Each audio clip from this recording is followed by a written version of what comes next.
actually thought the first line of the song, until I gave it a hard listen, I always thought the first line was, I want you to know I had baked for you.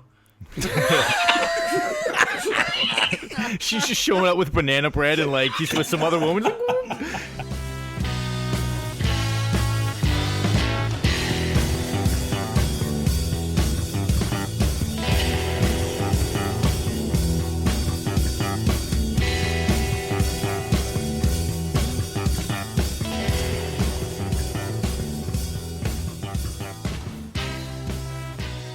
What's up, everyone? Welcome to another episode of 1001 Album Complaints, the show where experienced musicians and longtime friends get together to discuss a randomly selected album from Robert Dimery's book, 1001 Albums You Must Hear Before You Die. If you're a fan of the show or you're listening for the first time and you like what you're hearing, do us a solid and hit us up with a review or a rating on the streaming platform of your choice. It'll go a long way in helping us make sure that our petty grievances are heard by as many people as possible. This week, we're headed back to the 90s for what I think is safe to say was a total smash hit of an album. Smash hits, yes. And that's Jagged Little Pill from Alanis Morisette. I think most people are probably somewhat familiar with this album, but if you're not, we'll play a few, snippets. I'm almost certain that you've heard several of these songs before. Let's kick this episode off with a quick sample of the track that essentially propelled her into superstardom, which is a track called You Oughta Know. To get your tweet length review of this album, let's start with you, Phil. Yeah, I mean, my tweet length review of this record, would probably be, these are smash hits of the 90s, Voice of a Generation, and some other bad songs. That checks out. All right, what about you, Tom? Yeah, this is Tom here. It's quaint to think that this was once shocking and edgy. Definitely a powerhouse of an album, but a powerhouse from a different time. In retrospect, a little less edge on it than I thought that there was going to be. Yeah, this is Adam. Tom, right in line with what you were saying. I guess my nostalgia brain as a 15-year-old took over, but for some reason I was expecting like a female-fronted grunge album, and this was definitely not that. Yeah, this is Alan here. To me, the image I've always had in my head of this album is this no-holds-barred, tour de force, visceral, angry album. Upon re-listen, I think I may have been totally mistaken in some ways about this album. The thing I found most interesting about this album to kind of start with, and we talked about this a little bit in the text thread, if anyone thought this was her debut album, that would be incorrect. This was in fact album number 3. So wait, what? Alanis started her career as a sort of a teeny bopper, right? So she came out with her first two albums, I want to say when she was somewhere around like 13, 14, 15, something like that. Jeez, that's crazy. So she came up, and a little bit of sort of backstory about just her where she comes from. She's Canadian. She was born in Ottawa in 1974. Pretty standard kind of middle class upbringing. Very staunchly Catholic, which I think probably shows up in some of the songs. It's interesting you say that. We're gonna. That's in some of my notes, so I'm curious. You have a sense of crippling guilt in these lyrics. I think as the only non-Catholic upbringing here, I maybe didn't pick up on some. I'm actually just gonna jump to the note right now. I have a note in the You Oughta Know notes because it goes, that's the second track. All I really want is first, and the second track is You Oughta Know. I have a note that says, did this girl go to Catholic school? You can tell she did around the first chorus. And then I just have words that are listed in the first 2 songs. Deliverance, meet the maker, humble by his humble nature, cross to bear, kindred. These are Catholic school words, right? Like, You didn't get the through him, with him, in him, like breakdown for a bridge somewhere. Yeah. Dude, this is Catholic school talk. Anyway, sorry, Alan. I didn't mean to derail you. No, it makes me reflect on, being the public school kid who, you were just assumed to be a shithead and it wasn't cloaked in guilt or anything. It was just right out there.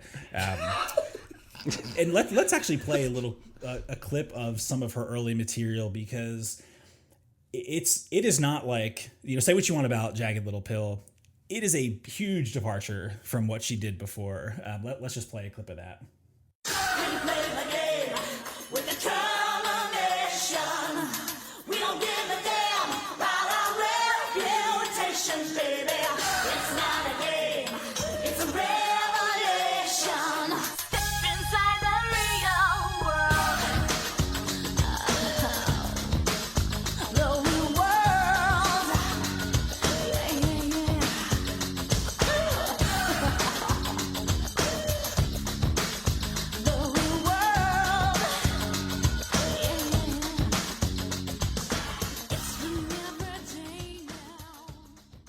Here's an interesting tidbit. She actually, at one point in her pre-Jagged Little Pill career, she opened for Vanilla Ice. So I think that gives you a sense of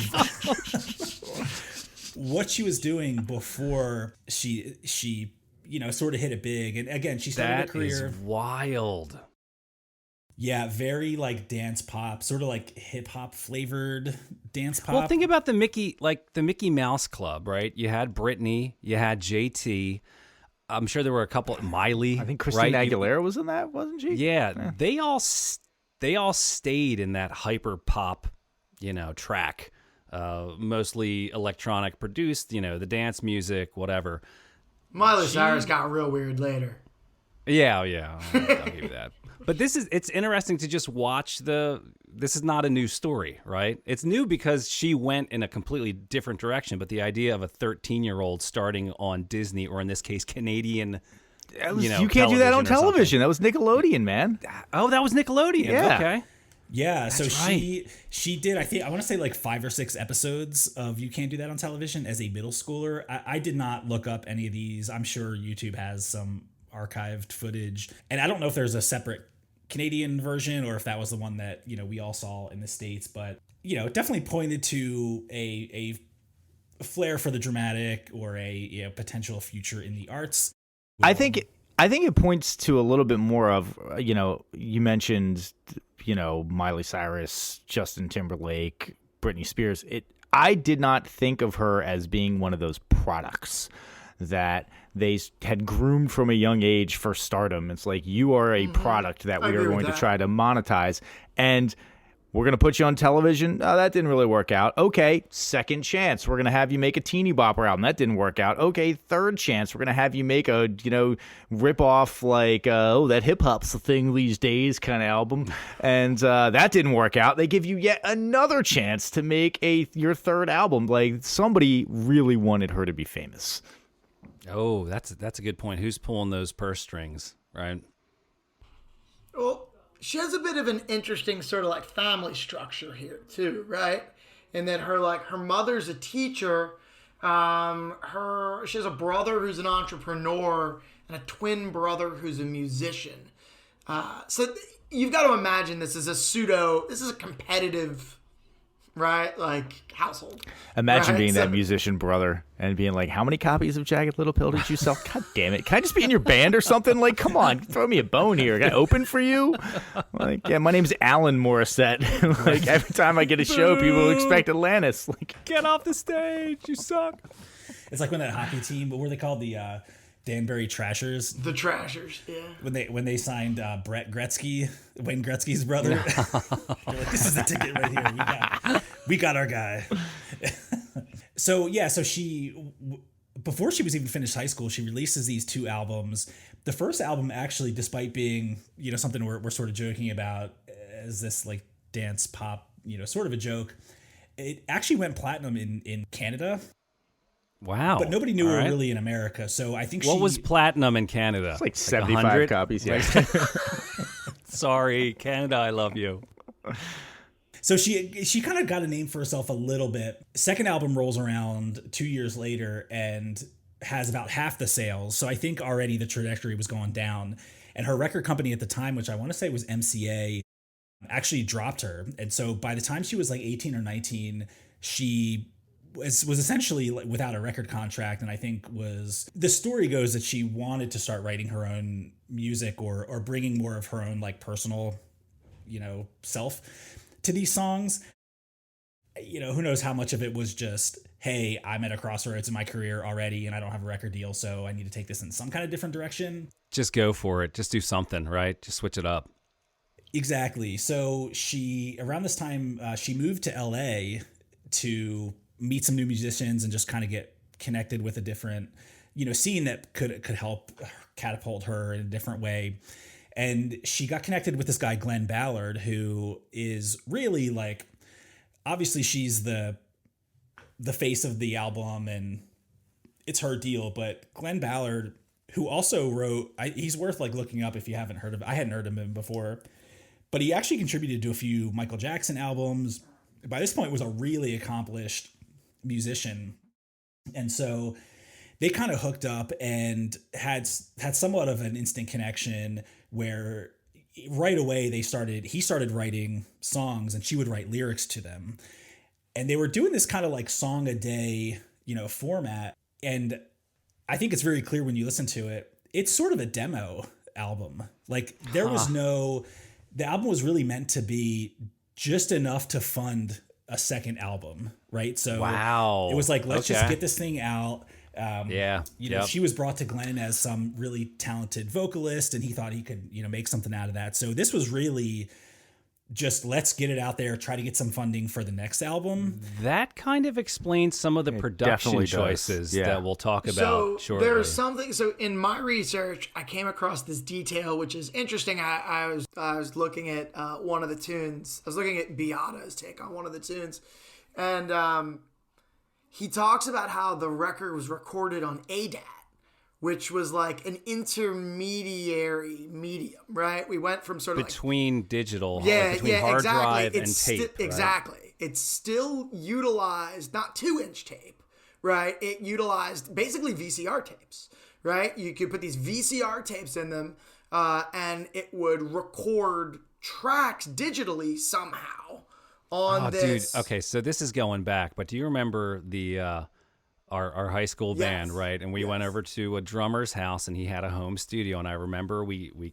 quote unquote cut a song and he gave us a VHS tape and we're like, what the hell are we supposed to do? He was like, with that's this? the ADAT master or something. Yeah. He's like, you have to go have it mastered. I'm like, does that cost money? Yeah, seriously. Look at me. I'm 16. I don't have anything. I can't go pay somebody $100. Look, I'll tell you what. Can I put it in the VCR? All right. I'll tell you what, you play it back through your studio monitors and I'll hold up this Casio tape recorder and then that'll be our demo. I remember at the end of that session at one point he's like, is that bass in tune? I was like, well, I don't know. He's like, you didn't tune before you started? I was like, oh, no. Was I supposed to do that? I thought you were going to do that for me. Yeah. Yeah. Isn't that what post is? And then he kicked us out of his house. Yeah. Yeah, I think that stands right up to what you guys were saying, right? Is that's an interesting detail that this was recorded in a format that would have been substandard, for lack of a better word, in, when did this come out? 93? 95 it came out. Definitely, right? Like, in the machine of LA. Exactly. In the machine of LA, you would have been in a high-end digital room, or you'd have been on like the slickest 2-inch stuff ever, right? Like, right. The best stuff from the 70s tuned up with, leading ball bearings. I don't know. Yeah, I don't know. What did they actually have in 95? Modems. It's actually really interesting. Rob, who's not here, and I were just in a recording studio over the weekend, and we were talking to the guy there about the setup and like how much money all this stuff costs. And he was just like, honestly, these days, tape machines, you can just get a 2-inch tape machine. It'll be somebody who's like, it doesn't really work, but if you want to take it and fix it up, you can fix it up for me. He's like, we didn't pay for this tape machine. They actually got it from the Lucasfilms studio. They had Skywalker Sound. Skywalker Ranch. Yeah, the Skywalker Sound. Yeah. He got it from there. And they were just like, it doesn't work. You can take it if you want.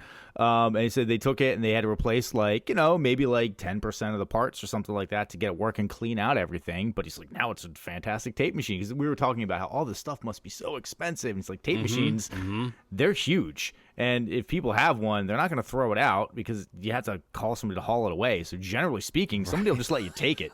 But you're going to have to fix it, because if it's working, somebody's using it. But if it's not working, somebody will let you take it. Yeah. Right. It's like a piano.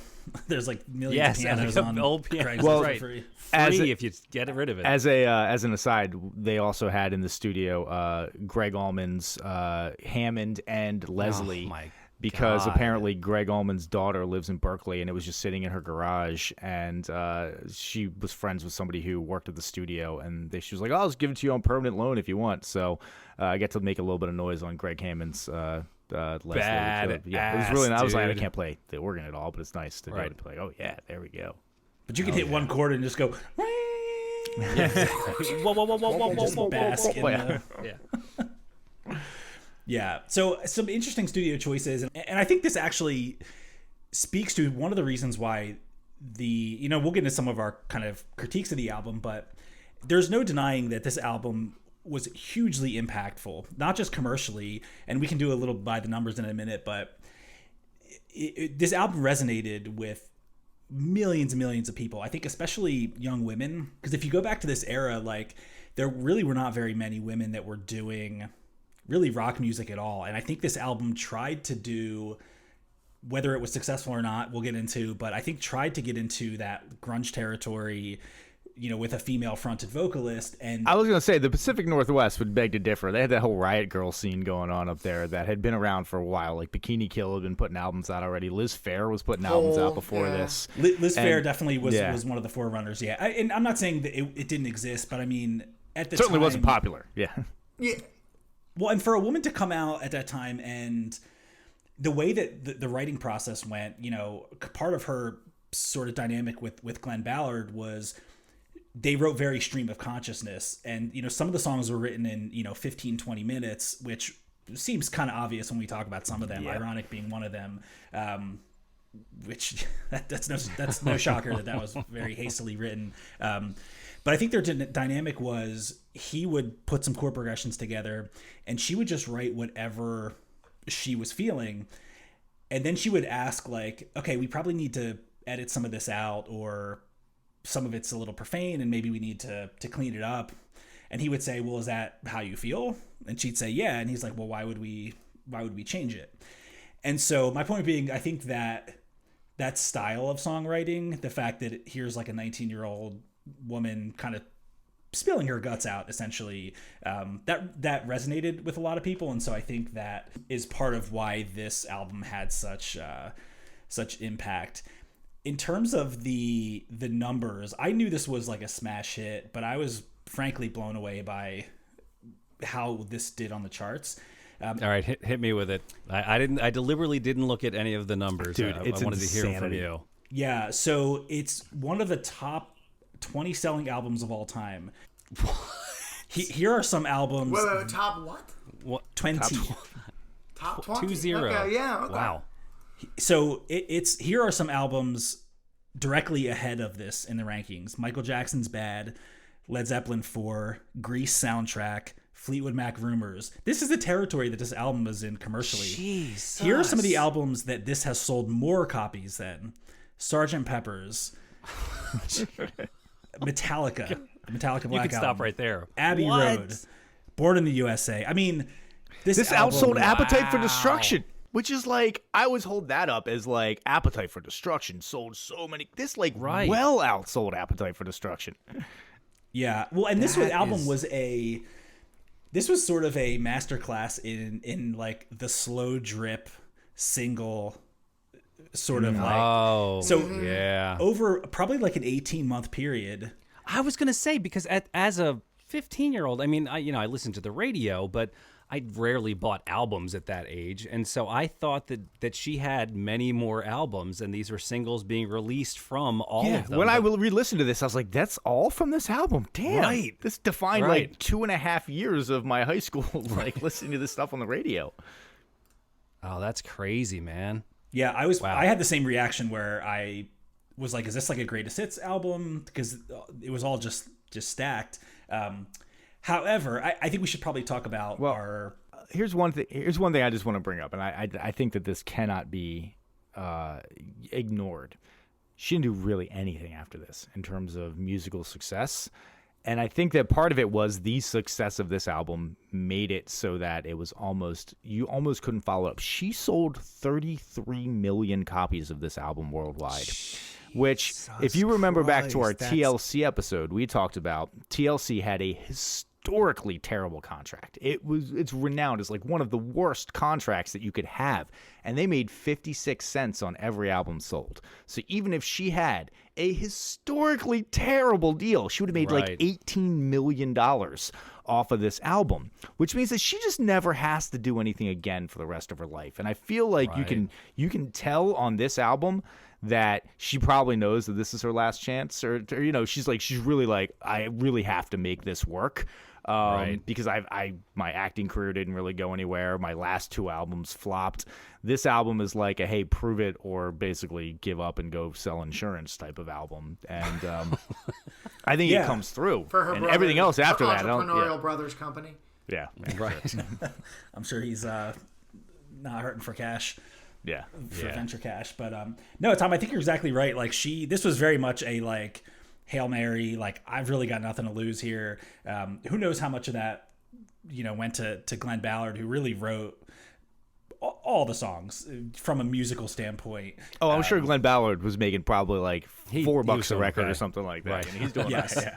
But clearly, you sell 33 million records, you do not need to work for the rest of your life.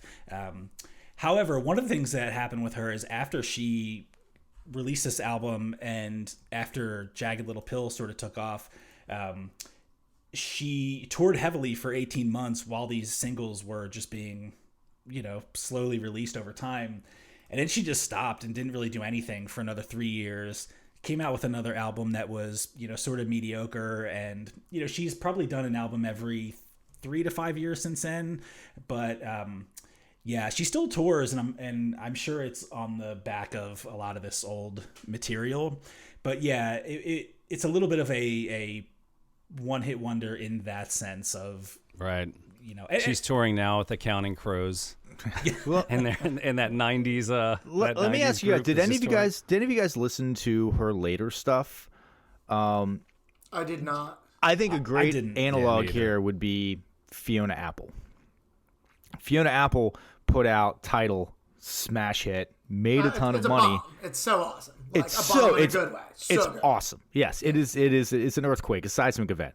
Yes. But then she just made music kind of for herself after that. And I dig that. I respect that. That last album that she put out a couple years ago, like right at the beginning of the pandemic, was fantastic. It was really good. I wonder if Alanis did the thing of chasing the dragon on the, what's my next You Ought to Know, or if she was just like, I'm just going to make whatever music I want from here on out. I listened to one song of hers that from her next album, the song Thank You. Garbage. I mean, it's just terrible. And that was one of her singles too. I know, yeah. So I'm curious if she went in that direction. I didn't get the impression that she went in the direction of let me just make music for myself. But I don't know. I don't want to sell her short or anything like that. Clearly, she's got talent. She put out this album, so there's some talent there. Yeah, for sure. It definitely struck a chord. Horrible pun, not intended. But yeah. So in general, like. I know we've talked about the singles and the commercial success.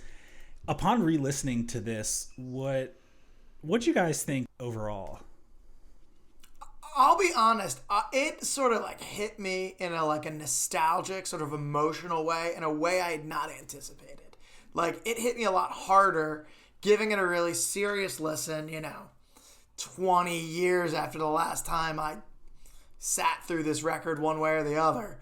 Right? I was really impressed, honestly, with, a few very, very, there's some serious filler on here.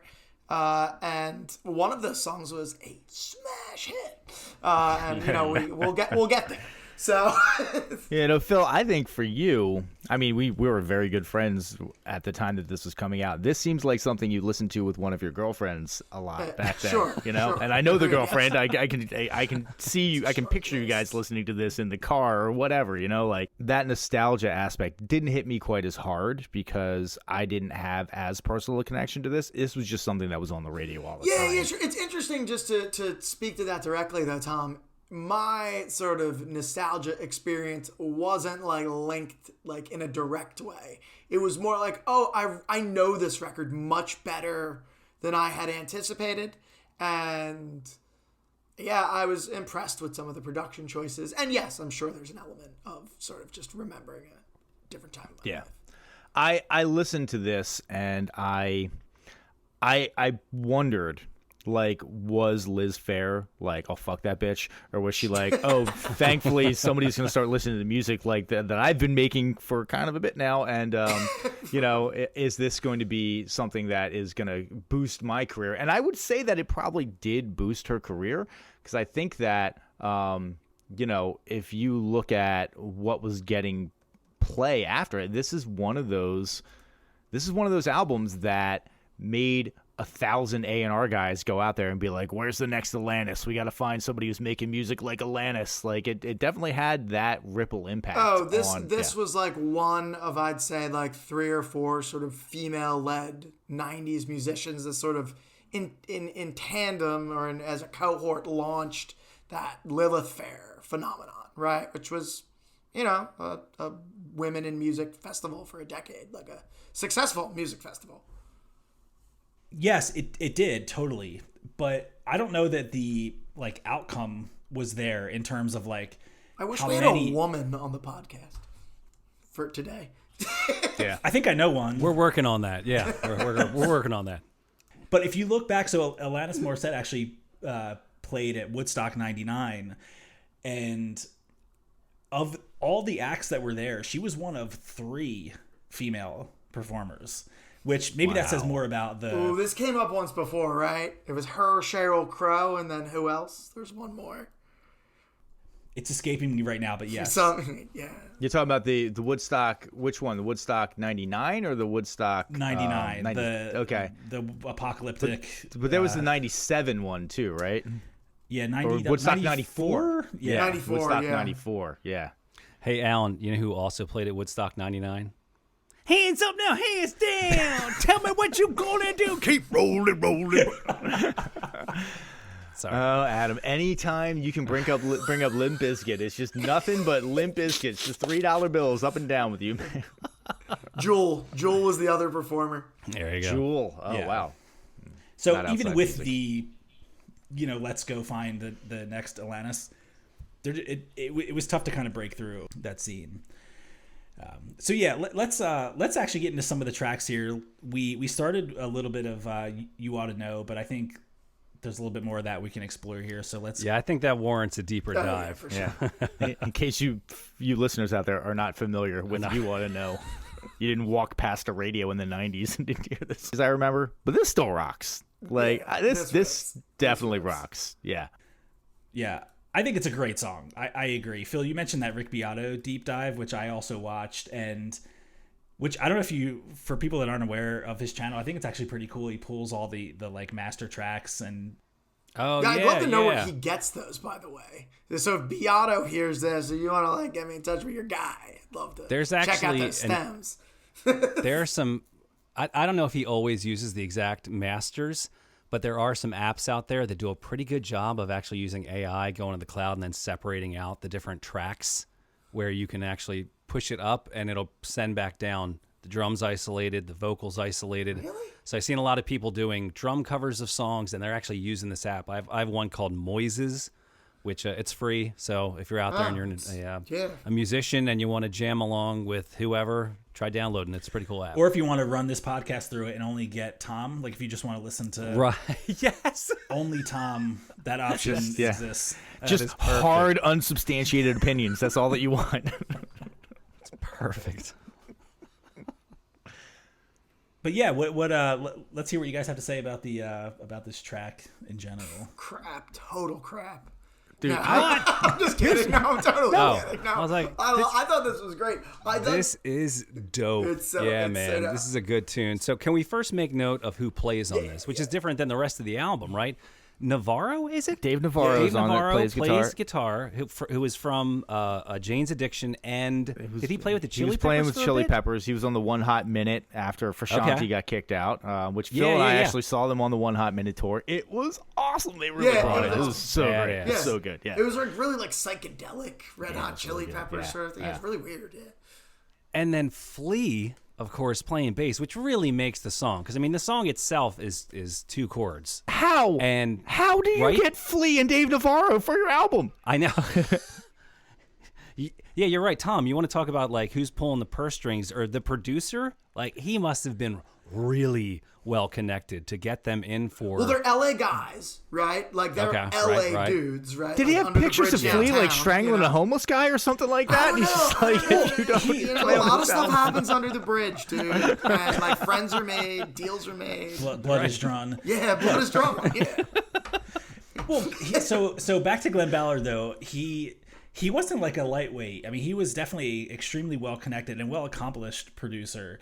He worked on Thriller and Bad. I don't know what his contributions were specifically, but like he was super connected. If you get a credit of any kind on Thriller or Bad, if you were just like the cocaine delivery salesman on Bad, still great, good for you, good for you. The royalties are thick. Well, and Dave Navarro actually, when he was asked about the recording of this, apparently they were only given the vocal track as the guide, and so him and Flea got to really like set the define the song, basically. You know, which I would expect no less if you're enlisting them. Yeah. I noticed that this definitely feels like one take Flea.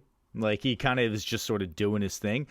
Right at the very beginning of the song, if you have it pumped in your headphones, there's like some errant bass string sound that you hear at the very beginning, and like it's just that's just a one taker. You're just like, it's good. Like, it's good. Yeah, like he's getting ready. Like he's like, all right, well, I got to go land on get ready on that starting note. Ooh. Yeah, it's awesome. Like Flea, I feel like is one of those bass players that gets called out as like, oh, the most amazing bass player, and he's great. He's fantastic, and this is a like quintessential Flea, in my opinion, in that it starts solid. He really defines the harmony, and as the song builds, he builds with it, right? And he's adding all this like rhythmic and harmonic dimension, but also like never lose the foundational thing he delivers. And I just feel like he's talked about like he's some kind of like Eddie Van Halen, and it's like he's not a shredder. Yeah, he can shred, but he doesn't shred on. Well, most that's of what the people songs. associate with when like when I tell people I play bass, they're like, "Oh, is Flea like the best bass player in the world because of how much he slaps?" And it's like, well, he is one of the best bass players, but it's not because he can slap. Right. I mean, that he can do that and can do it well, but I mean, he's just a great musician. It's like Billy Sheehan's one of those guys who can actually shred on bass, right? Like 64th notes and stuff. But he's good because he knows where and what to do. Total taste at the right spot. Yeah, Flea comes in, he's basically just playing one note. Right, but it's so much. It's the rhythm is like But again, and I listen, forgive me that I'm just gonna be giving Flea a hand job over here. Like he's awesome on the bass. The fact that he does not play over the bridge, he just has enough patience. There's no bass over the entire bridge. He just holds back and just lets it go. And you're like waiting for it to come in, and it doesn't come in. You're waiting for it to come in, it doesn't come in, and then it comes back in on that. And the love that we gave, that we made. Right. It's the bridge is basically the intro that they're sort of reprising. So that build up. Yeah. I feel like somebody who was as technically proficient as him, but less tasteful, again, not as technically proficient, but if I was recording the bass for this, I'd probably be trying to do something funky over that. You would not have sat out the whole part. I would not have sat out the whole part. Yeah. There's space. Let me fill it. Yeah. One thing I did note too. Again, we're just talking about how the bass is. We're talking about Flea on it's Alanis Morisette, by the way, podcast, but we're talking about Flea the entire time. All right. Can you tell we're a bunch of '90s kids who play stuff? The bass is clean during the verse, and they add a little bit of dirt It's a little overdriven in the chorus, and when he goes into those 16th notes, I guess, it's overdriven a little bit. Really makes it feel. You gotta wonder like what he's heavy. playing there, right? Like, is he like DI right into the board? Like, is it actually did they add something, or is he actually like playing a really loud amp, like right at the edge of breakup, and he's like digging in a little? It's probably both. I bet you they DI'd it and they had to pass through into the amp too, so you get the direct and the dirty amp sound. So while we're on complete musical nerdery, I got to jump into this, right? we haven't been on that for no. Well, I mean, we've got to minutes. hit we got to hit the Coulier. That was the alternate. That was the alternate Oh. name for the podcast. Complete musical nerdery, by the way. Yeah, the Coulier bit. Yeah, Phil, I'm glad you mentioned Yeah, but I want to hit this since we're so deep into this. So, Adam, when this came up, like, we're going to be doing this, I mentioned, like, there's this weird thing with the melody that's really cool and really out there for, like, a pop song. So I actually dug in to figure out what that was, and it's super cool. So, first of all, the verse, it's like an F sharp to a B, right? So it's basically like an old school, like, jazz 2-5-1 sort of thing.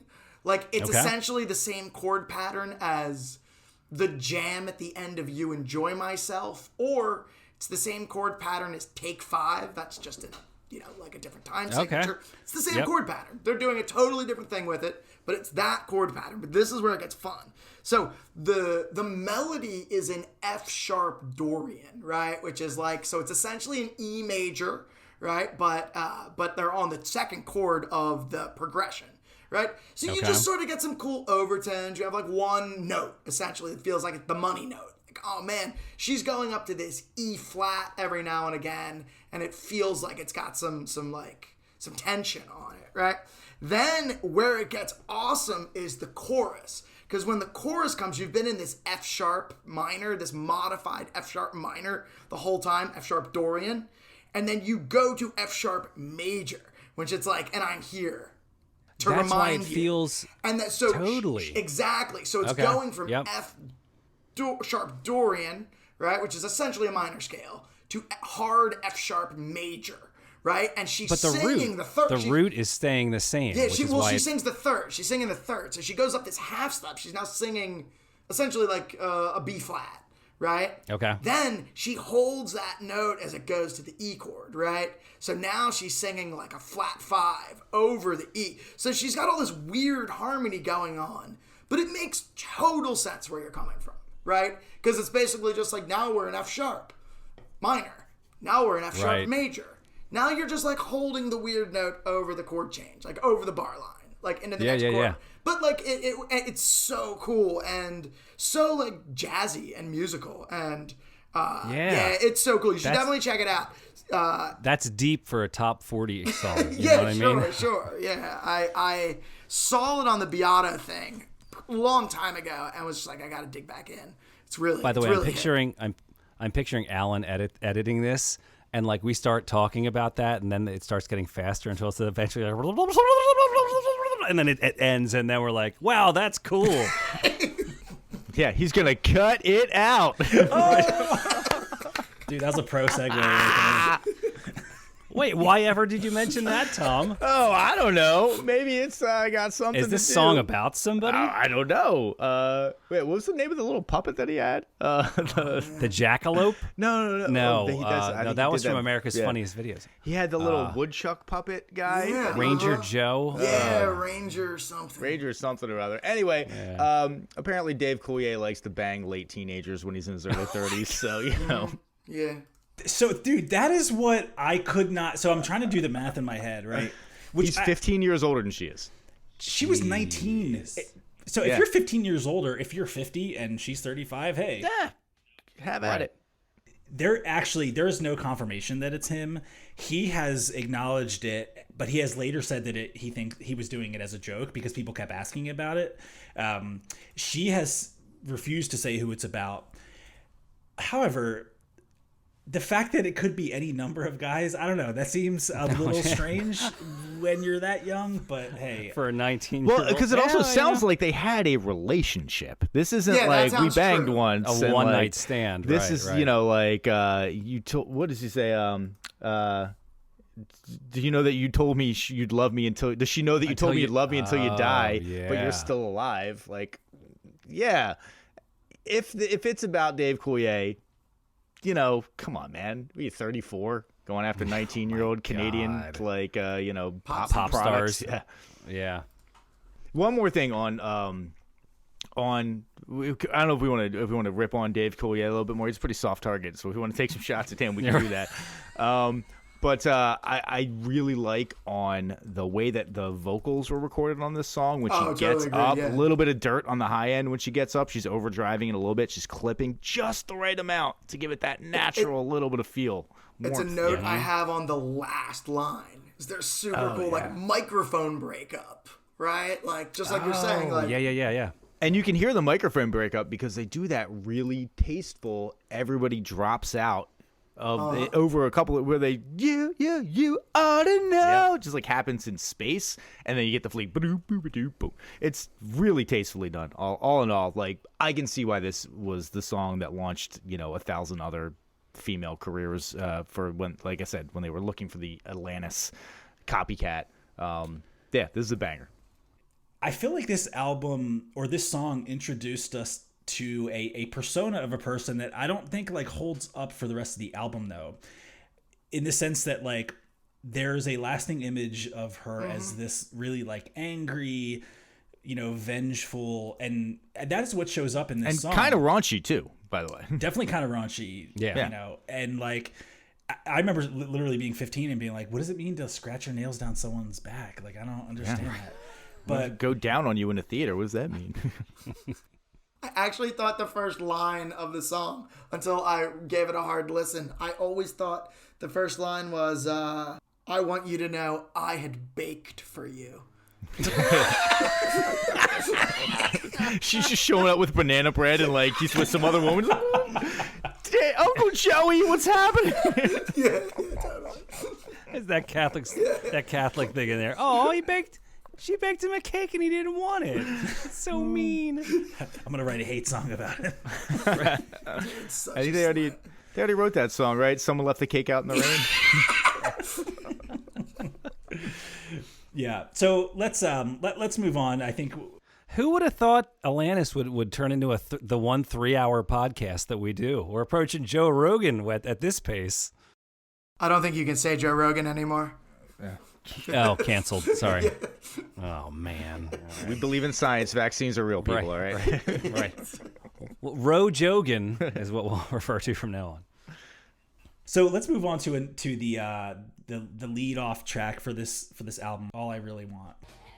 I think you have to say it as all I really want. Yeah. Delivery on this is pretty terrible, I gotta say.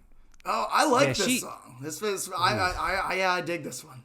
Happy to dive in. I thought the music was cool. It had a very 90s. Yes. I could picture Sheryl Crow doing this. I like the music, but her delivery is rough. She is trying to find some affectation that defines her. Mm-hmm. And I almost feel like that's deliberately what it was, where she was like, oh, I'll do the yodel.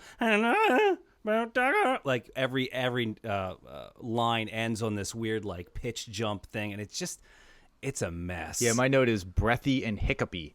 It's like kind of like hiccupy. Yeah, but hiccupy. Yes, that's a good definitely. If you listen like very loudly to it, you can hear the breath on it, and she's kind of trying to like. You don't need to take that many breaths in a song. It's very breathy, and I feel like she's trying to push it in a way that makes it, But she had 2 albums that basically were totally flopped and kind of went nowhere. And were like very much a different style. I think she was recording like out of Nashville for her first 2 albums. And then she had like her breakthrough with that song, I Kissed a Girl. And you kind of got more of that sort of poppy side of things. So yeah, another one of those like some record executive looked at her and was like, "Yeah, I can make a lot of money off of you. We're just gonna find your lane. We're gonna give you a couple of tries to find your lane, and then once you find it, there we go." Dude, we got to get our music over to Glenn Ballard, man. Seems like a fucking hit maker. Yeah. Well, I think Glenn Ballard would probably look at us and be like, "You're not marketable. at all. You're like, could you Get do out like of a my Blues office. Traveler thing where you guys are playing in the background and we have much more attractive people out on stage? Unless you want my job, I don't have a job for you, Yeah, and I'm not exactly. really into that. So. Yeah, he's like, that's literally what I do. Like, that's my job. Is I find attractive people and I help them make hits. You are unattractive people. I get, and you don't even write hits. So, like, what are you doing here? Well, that's where he comes in, is he writes the hits, and we're the eye candy. I did appreciate that she did the reverse hall notes on this, which for our listeners, the reverse hall notes is not a sex move. The reverse hall notes is where you mention something in the lyrics and then follow through. You actually follow through with it. So she says something around the 308 mark, like, can you handle this? And all the sound stops. They got me. I went over to my phone I was like, oh, did I just lose power? Yep. Or like, did my thing? And then she comes right back in. I was like, oh, you got me, Alanis. Well done. Yeah, it's long enough that you're like, this can't be intentional. But then you're like, Right. oh, no. It's one of those Yeah. things where it's like I almost feel like it's an excellent use of digital recording because you hear it like drop off in this cold digital way. And it's like, what, did it break? Yeah, You know? there's no tape hum and Yeah, warmth and no- hiss there. It's like a voice. silence, It's but like, yeah. negative decibel. You know? It's like space. Nobody can hear you scream going. Yeah, totally. Yeah, that's a great. There are some really cool production choices on this, and it really does sit in an interesting space between like sort of like rock and like I don't even know. So for that era, like I don't even know what to call it. I guess pop. Can we segue from a cool choice to a terrible choice here? Yeah. Go on. Okay, you're writing a song. At some point, you're like, oh, I had just recently had this experience. I walked into a studio and I didn't have like a pre-chorus written for the song. I was like, man, I just have to write a pre-chorus. Little did I know, I could have just gone and not written a line. That would have been so much easier. Like, that's the end of your chorus? Is you just go All I right. think you guys harmonized there. We did.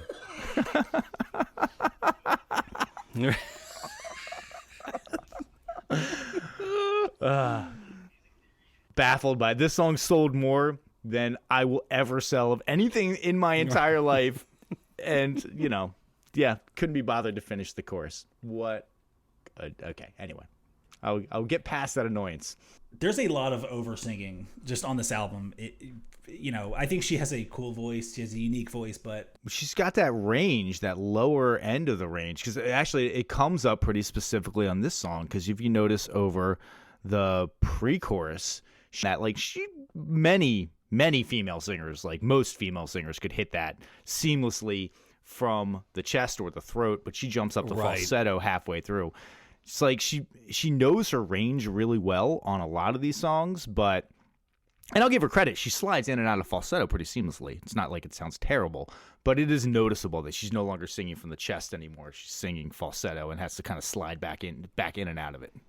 Mm-hmm. Well, speaking of vocal performance, let's go on to one of the non-singles that we're going to talk about here, which is the song "Perfect."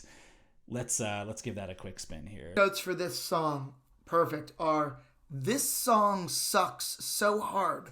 More Catholic guilt? Why?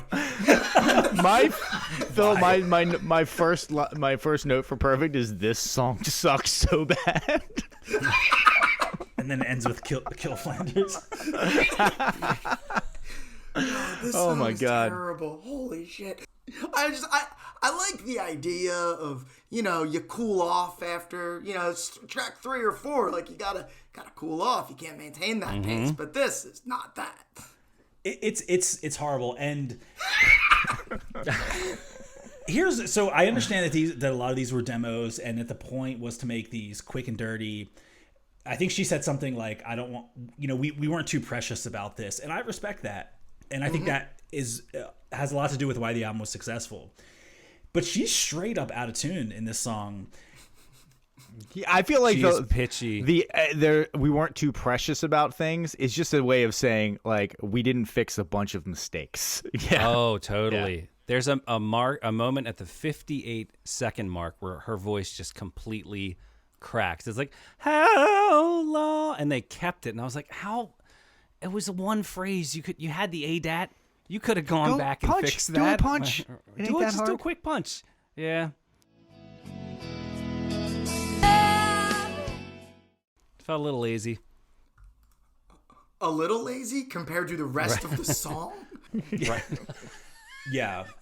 I feel like this was sort of emblematic, though, of the rest of the filler songs in that they're so utterly unremarkable that this album is really, it's the singles. 6 songs. Yeah, it's 6 songs. With What makes me wonder, like, why not just take it to like 9 tracks, and then you've got your 6 stacked singles, and now you've got a heady album, whether you think the singles are good or not. Right. You've You've only got 3 turds in there.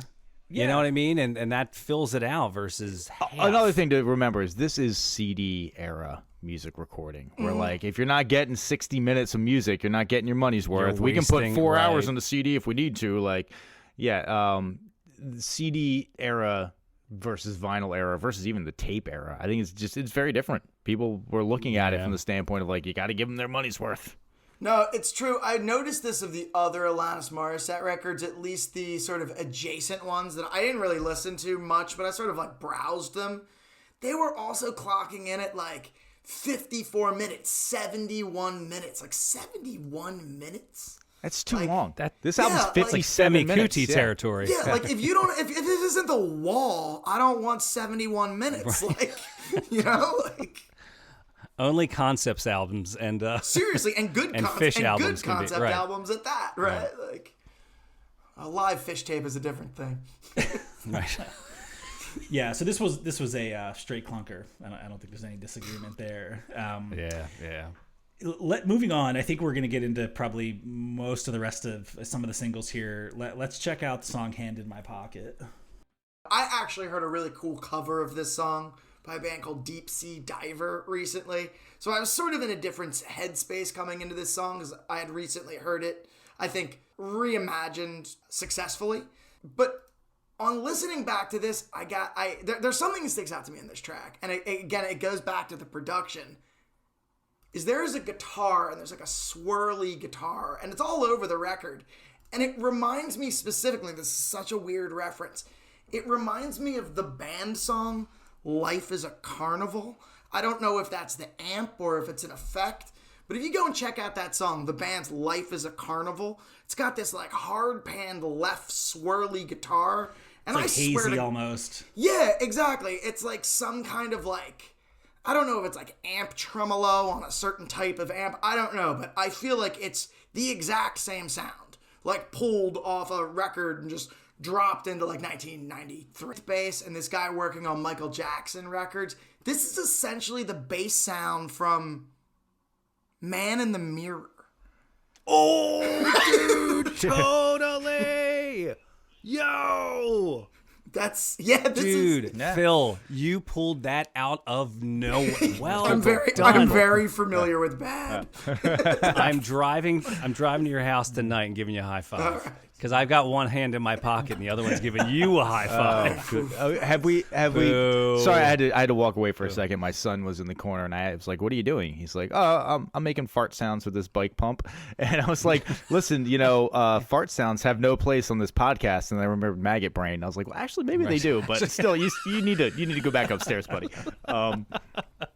So, did we talk about the chorus of this song and how it completely bumps me? That apparently it's called rhyme juxtaposition, where you write a song and you have things that rhyme and then you just move them around so they don't rhyme anymore. That's so annoying. I can't. Okay, so like, listen, the whole like everything's gonna be fine because I got one hand in my pocket and the other one's giving a peace sign. That should be the line, but instead she switches it to high five, which is the one where it's like, that's kind of a slant rhyme with the quite all right. And the haven't got it all figured out just yet is the other one's flicking a cigarette. Like all those would rhyme, but she just moved them around. And every time it bumps shit. me. I'm just like, that doesn't, it's like you tried to take a shortcut to make it interesting and it didn't make it interesting. It's a straightforward song. Give me the straightforward rhyme that I want to hear. Don't try to get all... and then all of a sudden at the end, she's like, "Oh, it's a little too obvious. How about I throw in piano and taxi cab at the end?" It's just terrible. I'm brave, but I'm chicken shit. Come on, that's a great line. Here's the thing. I right? like Isn't that the a song great- a lot. I really do like this song. And I think that what it all comes down to is everything's gonna be quite all right. It's a great melody. The chords are great, but it's so straightforward. And then she tried to make it, I guess, less straightforward by changing the lyrics around. Like, no, if it had just been so straightforward the entire time, I'd have liked it a lot more, honestly. I think she sounds great vocally on this track too. In comparison to the off key yodeling of some of the other tunes, like she sounds really solid. It hits her range really well, and when she's in her range, she's got a powerful voice. Totally. Yeah, for sure. She's at her best when she is sort of belting, but not doing the squeaky thing at the end of each line. I think that's her sort of sweet spot. Like when the squeaky thing actually happens organically, it's very cool. Right, but when it's at the end of every line and it's the over-singing that thing, manufactured thing, it's tough. Speaking of good voice, I think it's probably, in my mind, a good segue to the next song that we're going to talk about, which is Head Over Feet. About how much you loved this song, and this could have been a Beatles song, all right? I think I said it could be a Beatles song because of the is it a key change into the chorus and the chord pattern, the harmonica, the lyrics? I was like, this feels like not Meet the Beatles, maybe like one of the second or third albums in. If you added that boom cha cha cha boom cha cha cha, and you did this song over that with John and Paul, would it be a Beatles song? Yeah, I hear that. I hear you're talking like you almost want like the sort of like All My Lovin' sort of drum beat, right? Like something. Just and it is sort of like a key change into the chorus. I never noticed that before. Like, what is that? So here's what happens. So first of all, the verse of this song is just "Let It Be," C G A minor F. Yep. It's There's just a "Let name It for Be." those changes. There's it'll come to me. There's a specific. I learned this recently. But basically, like the song is kind of hanging out on that C G A minor F, and there's like but then they throw in this there's the B minor that is naturally in the scale, and then over the chorus where it's like, don't be alarmed if I fall, they hit a B flat, head over. That is a cool ass chord. It's a real good chord. Yeah, And that's just very like a tasty. B flat major, right? Just a B flat major. Yeah. So like most and also an A major in the chorus too. So A minor over the verse, A major over the chorus, and they throw that B flat in there, and that's the chord that like it sticks out a lot. That head over feet. It's definitely a flavor chord for sure. Yeah. Right. I also think in addition to the musical choices, I think this is one of the better songs on the album. Adam, I agree. You made a comment when we did the Amy Winehouse album Back to Black. I forget what song it was, but you said something like, she showed up into the studio and just was herself and just sang without a lot of like pretense or without trying too hard or over singing. And I really felt that with this song, where it wasn't like there was no like shock value. Like it just felt like a very honest song with very basic singing. And it was the only song we haven't really talked much about the harmonica. Some of the songs, it's pretty useless, and I think in this song it's not great. But at least it's like something. I was like, did they just stumble across a harmonica in the studio? And somebody's like, I could totally play the harmonica. It's her. Yeah, totally She's playing it. I think that was her. Yeah, she plays it on all the tracks, which you can tell. Harmonica. It's no. She's like, no guitar solos, harmonica solos. Yeah. I'm on it. Again, where is this in the Blues Traveler timeline? Had she been like, I could totally do the John Popper on this one? The only other thing I'll say about the song, and it's another criticism of the album, or just something that kind of rubs me a little bit wrong, is I think it's a great chorus, but she goes back to this chorus like 6 times. And at some point, it's like a piece of gum where it tastes good, for the first like minute, and then afterwards, it really just like loses its flavor, I think. Especially because they get to the chorus real fast. Like the song starts, they're writing with the lyrics, and she's at the chorus at like 34 seconds. So like no double verse, and that like they are. Well, there's no chorus bridge pretty either. damn There's quick. no bridges on half these songs, and the right, harmonica right. solo is in the chorus chords. So there's just feels like it's like. There's like this dichotomy in all the songs where it's either verse chorus verse chorus verse chorus 6 times, or it's soft loud soft loud soft loud. But again, it's a product. It's like a derivative sort of package that's being put together by an experienced producer. Well, and the one of my kind of criticisms, and I understand that now that we understand a lot of context about how this was put together. The drum programming, specifically the drum sound, there's a fill at 304, which if you want to know what an artificial, like, I don't know, whatever the Yamaha DM2, whatever was out in 1994, this is the default snare sound at it's just wonky. And it kind of put me off, actually. Yeah, But this is the one that the really, synth drums really bumped me on this. They didn't in most of the other songs. In this Right. one, I was like, after listening to that Rhythm Nation ripoff song that she had, I was like, oh, those drums sounds make a little bit more sense now, knowing in that's context. Yeah, right. She was like, oh no, these synth drums are dope. This is exactly what I'm going for here. What would be perfect right here? Yeah, Right. Yeah, 5-year-old technology coming through loud and clear on the drums.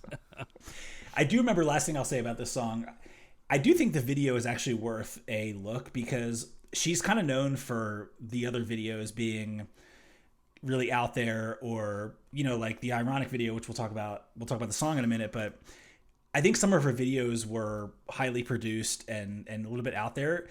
Have you guys seen this video, or do you remember this growing up? It's literally just her. I don't think she has much makeup on or anything. It's just her staring into the camera. She's in like a white room the or entire like a white time. space or It's something. a black background. Black background. Oh yeah. I think it's worth a watch, and it actually, watching the video and seeing her, there's definitely a like vulnerability that comes through in watching her. She's not really singing in the video, but deliver this, that I think is kind of worth a look if you have a few minutes. Oh, it's sort of like a Sinead O'Connor sort of thing, but yeah. I completely agree with what you're saying about her nudity Persona, or it does feel like she's an open book on this record to some degree. Like, it does feel sincere or authentic. This Alan, I just pulled up the video, and I see exactly what you're saying. It's like a high def camera, like 9 inches from her face, like no makeup. Well, and it was in an era where it was all about like, let's make November rain, and into this like epic saga. Epic, and right. And at the same time, she's not Kurt Cobain. She's not like, I don't know when I last bathed, I'm covered in my own filth, and I'm addicted to drugs. Like she... And it's not like the Waterfalls video, right? Which mentioned TLC before. Probably a smart move on her part, because I think all of her videos, like the You Ought to Know video, it's just like her and the band like in the desert, right? Like there's not a lot of money that went into any of these, which is a smart move because you got to pay all that money back. Mm-hmm. Phil, the vulnerability aspect, 100% true. One of my general notes for this album is like, it's like she dumped her purse out and just let everybody go through it with no shame. Or like the modern equivalent is just like your phone is unlocked and you hand it to somebody and just like, go at it, check it out. Here, look at my stranger. browser history, look at all my pictures, whatever you want. Look at all the insecurity that I have manifested in the different apps that I have but have never opened or touched. Just check it all out, really, whatever you want to do. You can delete anything, it's your call. Yeah. So you mean me never opening the Calm app says something about me? Yeah. It When says you that go to open it, it's like, we're going to have to download that one again. set up account is like the first thing you see when you go. Damn it. Same thing with my 7-minute workout app that I have. Oh, do you ever have one of those apps where you can like opt into a text message reminder, and then after a couple of days you're like, fuck off, dude. Like a friend, you go in and I forget, you give it like the night setting or whatever. Like it doesn't, it's like, have you gone for a walk today? No, I haven't. I'm about to eat my 7th piece of pizza, so fuck off. Well, I was thinking about walking to the liquor store because I had too many beers to drive. So, maybe that. 400 steps. Woohoo! technology reminding me of my failures. Isn't it ironic, Alan? Don't you think? Dude, Tom's got the segues tonight. Speaking of which, let's move to what actually was this was the commercially the biggest song, and probably what the soccer moms in their minivans with the curses blurred out. This is that song, but let's check it out. The soccer moms in the car really painting a vivid picture here of, again, back to the album. Isn't it just 4 of her in a car driving down the road? Mm-hmm. Yeah, this song. So just to get this out of the way, because it comes up anytime anyone talks about this song, the fact that it's not ironic. She's definitely addressed that a few times. She even did a video with James Corden on his late night show where she sort of pokes some fun at herself. This of all the songs, they were all written very quickly. Apparently this one was written in 15 minutes and was written as a joke. I don't think it was meant to be. It's a great chorus. It's musically it's a great song, but it's also another one of those soft loud kind of things that you go back to that well enough times. It's like raining. Sorry, I really don't like that delivery. The high harmony, she sounds like a cartoon character. It sounds like something straight out of Looney Tunes or Animaniacs or you name it. It was just super high, nasally, robotic, duck sounding. Sorry, that's terrible. At least it has a bridge, though. I will say that. Oof. Yeah, right. I remember back in the day, Phil, I think you made my favorite comment about high harmony of all time. That's in that song, The Lion Sleeps Tonight, where you're like, that note is so high it sounds racist. It was like, oh, wow. Yeah, it does, especially considering that those were white guys making that song. Right. Yeah. Right. It was this was one of those notes where it's just it's remarkably high. I can't picture a human being hitting that note naturally. I wonder if they actually did something in the studio, pitch shifted it up, because it's far enough in the mix that you can't really It's high, though, man. tell if it's high as hell. But yeah, I don't know. Interesting choice there. Yeah. So, Alan, you mentioned at the beginning that none of this stuff is ironic. I was trying to think of what she was actually trying to describe, and I was like, you could have called the song inconvenient. Almost all these things are just inconvenient. Yeah, it's oh yeah, it's raining. That sucks. I don't have a fork, and that really sucks. Yeah. Or, I don't have a knife. Oh, that sucks. But as a 15-year-old, I do remember thinking yeah, man, everything does suck. Fuck, man. Yeah, that's a good point. You're right. I don't know what ironic means yet, but I guess I'll trust you. Yeah, and she was 19. I can't talk a lot of shit. Yeah. When I was 19, I was an objective moron. Just she the did dumbest know person that in the world. Chardonnay, that a black fly would contrast with Chardonnay. So, something. Oh, that was the producer, though, right? Or Dave Coulier giving her drinks. Scumbag. Sorry, that's... No, he's a dirtbag. He's no. Have another. It's okay. Hey, don't worry about it. Oh, I'm going to love you forever, baby. Don't worry. Oh, Dave, you monster. I've gotten over the fact that none of this stuff is ironic and have that be the reason why I don't like this song. That's silly. Whatever. All kinds of songs have dumb lyrics that don't really make any sense. That's fine. The reason I don't like this song is that her pronunciation of the word figures as figures at the end of the chorus. Every time I'm just Cringe. Figures. Come on. Why? You could have done it. She's Canadian. Yeah. Come on, man. You gotta... Canadians don't say that. It's not like that's a Canadian thing. Didn't she say it figures it? Right. Anyway, back to the subject matter at hand. Yes. What the hell is up with that ending of this song? know, man. It's just everybody just kind of stops playing, but at separate times. It just kind of fell apart, and they kept it on the tape. What? Come on, endings are not that hard. Fade or hit a hard chord. Those are the two very easy ones that you could just do. You could just super chorus the shit out of this and fade. That'd have been fine too. Or you just hit a hard chord. Da-na-na-na. It figures. And not figures. It figures. Yeah, that's it. You're done. But now. End of the one. Good night. Yeah. I just don't like this song. Well, here's one other thing I will say about it, all right? I like this over the chorus. It's another one of those taste chords, is that the song is basically the song is in B major, but over the chorus, that line that "Who would have thought," they hit an A major very prominently there, which gives it a little bit of taste, a little bit of flavor there. And that mixes up a little bit. I still don't like the song. It's a pro move. Yeah, but it's definitely the move of a guy who has worked with Michael Jackson before and like knows what to do to spice things up a little bit. It's a catchy song, but I think my problem in general, and I think I've said this a few times, is the persona that you're introduced to in this album is this like powerhouse of emotion and anger. And then as the album goes by, you get more and more songs kind of like this.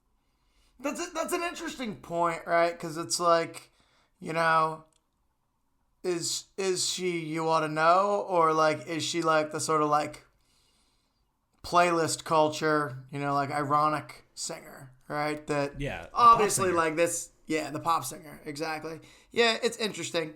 Most of her stuff that I'm pretty sure most of her stuff did not sound like You Ought to Know ever before or after. I think that seems like a little bit more of a, the aberrant one. Maybe she stopped, dating sitcom stars. Getting half of the Red Hot Chili Peppers to back on track. Interesting detail about this record is she re-recorded the record acoustic, like maybe like 15 years after she released it.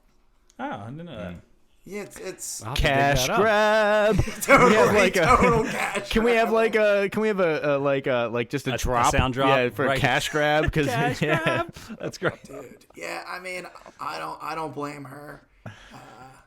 If somebody told me you can take all of their terrible poetry from high school and put it to music and I'll give you $4 million, I'd be like, yeah.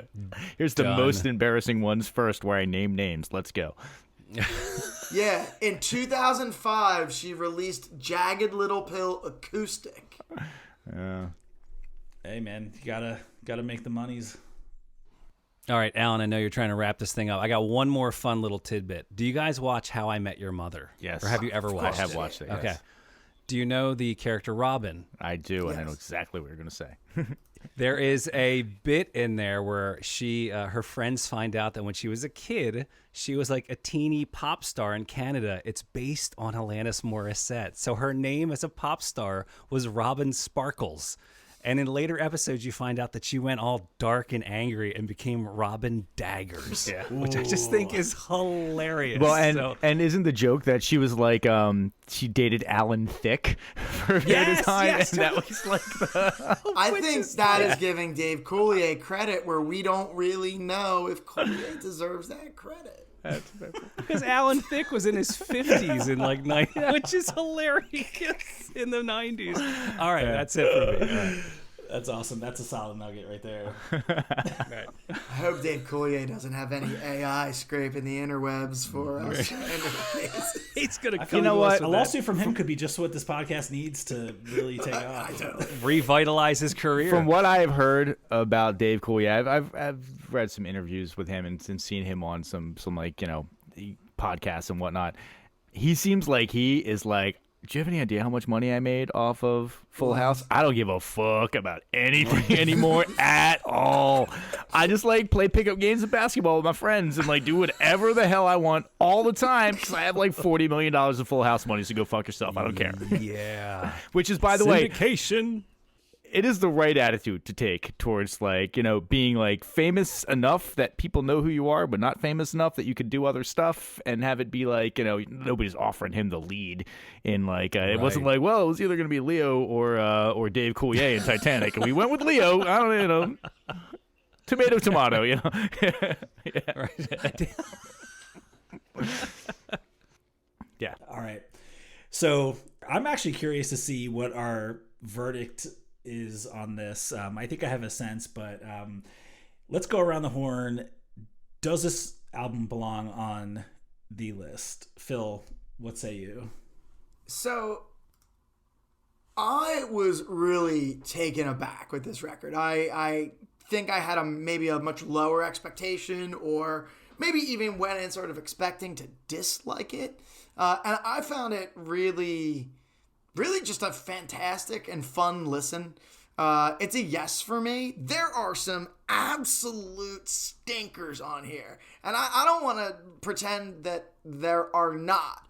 But I think this is a really important record. I think it's at the intersection of a lot of things around 90s pop culture, female singer-songwriters, sort of like rock production from the 90s, and the sort of like, there's just a lot here to dig into. So it's a yes for me. Well, I came into this thinking that I've used the criteria in the past that I don't picture this as you've lived on Mars and you have not heard rock music or popular music.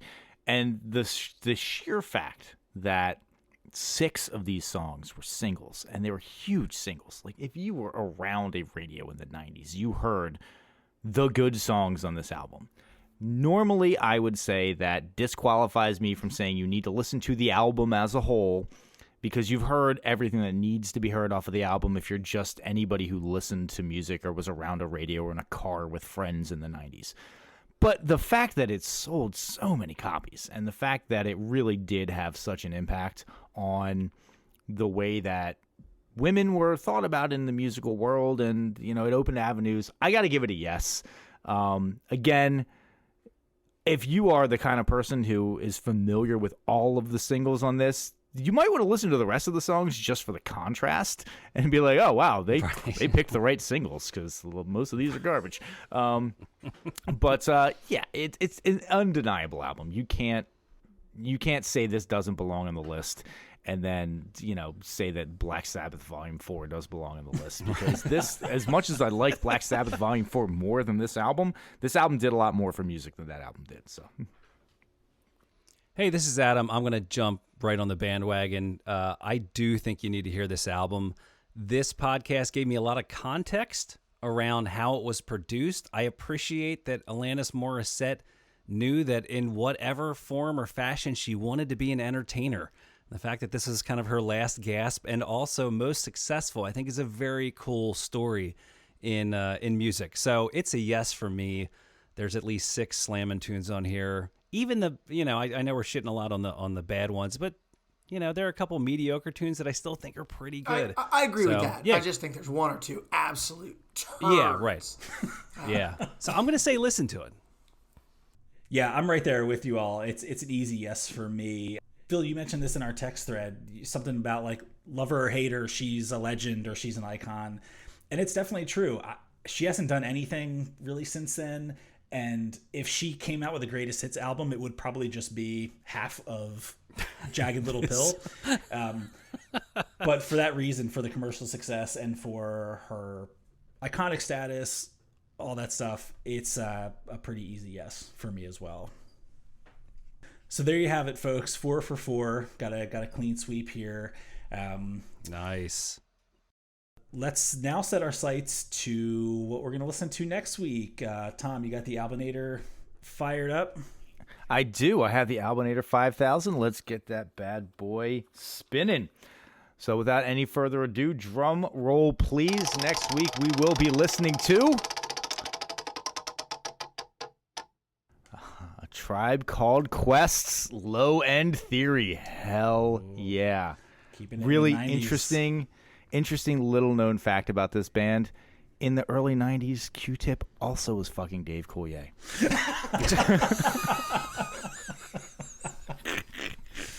Was that on the pop-up video that you saw? Right? Pop-up videos. Well done, sir. He got around. Yeah, he got around. I hope Q-Tip does not come and kick my ass, but I think he's like 5'6" or something like that, so I'd probably be okay. He would understand that we're making fun of Dave Coulier. He'd understand we're making fun of Dave Coulier. Yeah. Q-Tip would have been way too old for Dave Coulier by that time, by the way. Well, so did we get it right? Did we get it wrong? Let's we want to hear from you. Email us at 1001albumcomplaints@gmail.com. So on the emailing front, I want to throw out there to our listeners a question. A couple of weeks ago, we noticed a large spike in our listenership from the state of Virginia that just so happened to coincide with us releasing our episode for the Rage Against the Machine episode. And so here's what I want to know. Was there something that happened in Virginia? Like, did some Virginia college radio station say, listen to this? Or was there some, like, Virginia message board? Or is the NSA, like, listening to, like, downloading all of our podcasts to see if we're all seditious bots, behavior? man. It's all bots. That's what I think. It's all bots. All bots. We have no actual listeners. We're just doing this for ourselves. You know what? I'm actually okay with that. That's fine. Yeah. Right And now. I'm fine with I that. assumed that's what was happening. But hey, listen, if you do like it, feel free to tell people it's good. There's nothing wrong with that. You can review us, do all that stuff. And if you're in Virginia, let us know. Is there some groundswell of Virginia support out there? Or are we about to have our doors kicked in by jackbooted thugs in the middle of the night? If they haven't come for us before this podcast, I think we're Much closer. Fair enough. there's a lot there. We're in the clear. All right. Well, with that, I am Alan. I'm Phil. I'm Tom. And I'm Adam. It's like booze.